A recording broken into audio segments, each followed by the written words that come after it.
السلام علیکم میرے پیارے viewers, welcome back to your own channel infinite novels. امید ہے آپ سب خیر و عافیت سے ہوں گے۔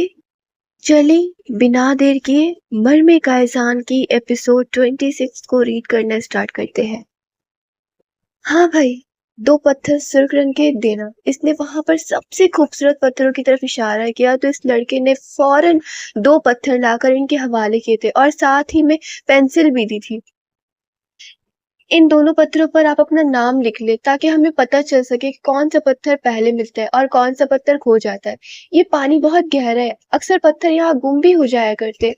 خدا آپ دونوں کا ساتھ سلامت رکھے اور آپ کے دونوں پتھر مل جائے، ہماری یہی دعا ہے۔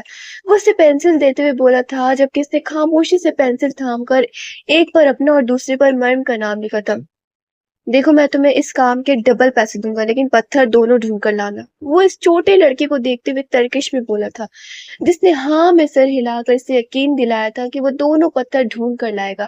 اور پھر اس نے اپنے نام کا پتھر مرم کے حوالے کیا اور مرم کے نام کا پتھر اپنے ہاتھ میں رکھتے ہوئے اسے پانی میں پھینکنے کا اشارہ کیا، جسے اگلے ہی لمحے وہ دعا مانگتی ہوئی وہ پتھر اس چھوٹے سے بچے کو مل جائے پانی میں پھینک چکی تھی، جبکہ قائزان نے بھی ایک نظر مسکرا کر اسے دیکھا اور پتھر کو پانی میں پھینک دیا، اور اس کے پھینکتے ہی دو لڑکے پانی میں کود گئے تھے ان پتھروں کو ڈھونڈنے کے لیے۔ قائزان، وہ دونوں لڑکے کہاں گئے؟ اب تک واپس کیوں نہیں آئے؟ ان لوگوں کو پتھر مل تو گئے ہوں گے نا؟ وہ پریشانی سے بار بار پانی میں جھانک رہی تھی۔ اتنی دیر گزرنے کے بعد بھی وہ دو بچے باہر نہیں آئے تھے۔